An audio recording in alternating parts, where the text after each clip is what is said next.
Mini fish farming, swimming pool, cow goat shed. एक गांव में बिट्टू नाम का लड़का रहता था।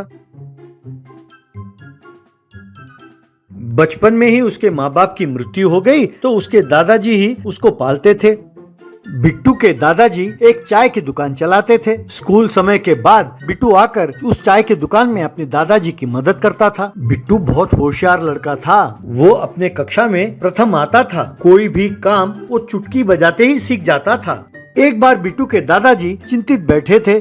बिट्टू अपने दादाजी के पास गया और क्या हुआ दादाजी, आप यूँ चिंतित क्यों बैठे हो, क्या बात है? बिट्टू के दादाजी नागू, कुछ नहीं बेटा, अब मेरे बस शरीर में ताकत कम होती जा रही है। दिन बर दिन मेरी उम्र होती जा रही है बेटा। तुम अभी छोटे बच्चे हो, तुम्हें खूब पढ़ा कर मैं तुम्हें लायक बनाना चाहता हूँ बेटा। यही मेरी इच्छा है। हमारी इस छोटी सी दुकान में तो बस गुजारा ही हो। यूँ कुछ कहने ही वाला था कि बिट्टू ने बात काटते हुए, अरे दादाजी आप चिंता क्यों करते हो, मैं हूँ ना, दुकान में आपकी मदद तो कर रहा हूँ मैं। कुछ दिन और ठहरो, आपकी इस दुकान को मैं ही संभालूंगा। ये सुनकर नागू बहुत खुश हुआ। अगले दिन दुकान पर नागू टी बना रहा था कि तभी एक मोटा व्यक्ति वहाँ पहुँचा। वो व्यक्ति नागू से, अरे बुढ़े, तेरा एक चाय तो देना। नागू ने उसे चाय दिया। वो आदमी चाय पीकर जाने लगा। नागू उसे रोकते हुए, बेटा तुमने चाय के पैसे तो नहीं दिए। तब वो आदमी, बुढ़ा, तेरी यह हिम्मत कि तू इस गंगू से पैसे लेगा? अरे इस गांव में मुझसे पैसे मांगने की हिम्मत किसमें है? कहकर उसने नागू को मारा। फिर उसके चाय की दुकान को तहस नहस किया। जब बिट्टू स्कूल से लौटा तो उसने देखा कि उसके दादाजी खाट पर पड़े हैं। डॉक्टर उसके दादाजी की जांच करते हुए, भाई चोट तो काफी लगी है, ये लो मैंने कुछ दवाइयाँ लिखी हैं, इसे खा लेना, जल्दी से ठीक हो जाओगे। बिट्टू वो पर्ची लेकर मेडिकल शॉप गया। बिट्टू दुकानदार से, सर इस पर्ची में जो दवाई लिखी है वो जरा देना। दुकानदार ने वो दवाइयाँ दी और 2000 रुपए हो गए, ऐसा कहा। बिट्टू, पर सर मेरे पास इतने पैसे नहीं है, सिर्फ 300 रुपए है। तब दुकानदार, क्या पैसे नहीं है? अरे तो फिर आते क्यों हो? चलो जाओ यहाँ से। ऐसा कहा। बिट्टू पैसे जुगाड़ने के लिए बहुत कोशिश करने लगा।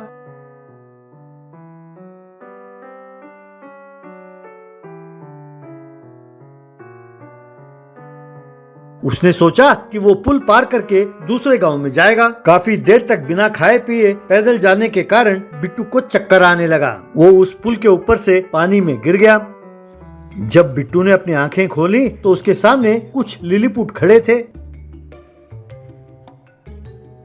वहां सब कुछ छोटा छोटा था। छोटे छोटे पशुएं, छोटे छोटे गाय, छोटी छोटी बकरियां, यूं सब कुछ छोटा था।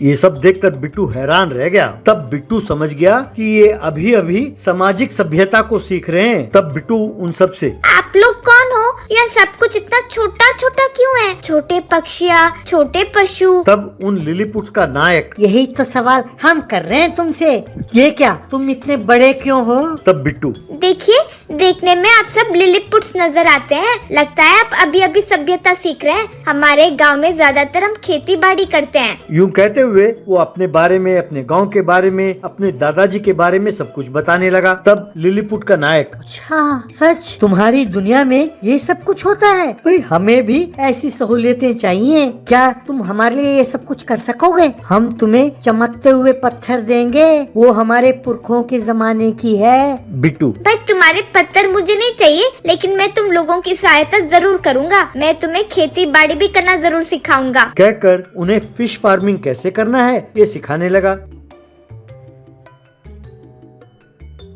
फिर बच्चों के लिए उसने एक स्विमिंग पूल बनाया। फिर वहां के पशु और भेड़ बकरियों के लिए उसने शेड बनवाए।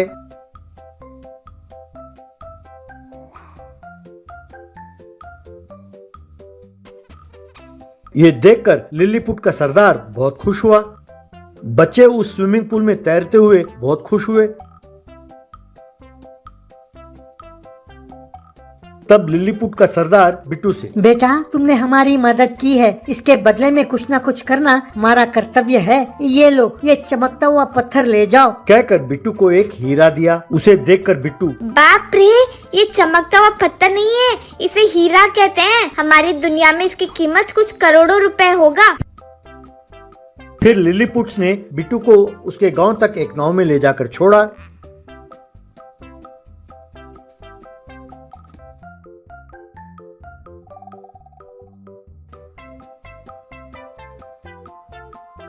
उस हीरे को बेचकर आए हुए पैसों से बिट्टू ने एक बहुत बढ़िया घर खरीदा। तब से लिलीपुट बिट्टू के गांव आने जाने लगे। जिस गुंडे ने बिट्टू के दादाजी को मारा, बिट्टू ने उन लिलीपुट्स की मदद से उसकी खूब पिटाई की। अपने मिनी कार में स्कूल जाते हुए बिट्टू खूब मन लगाकर पढ़ने लगा।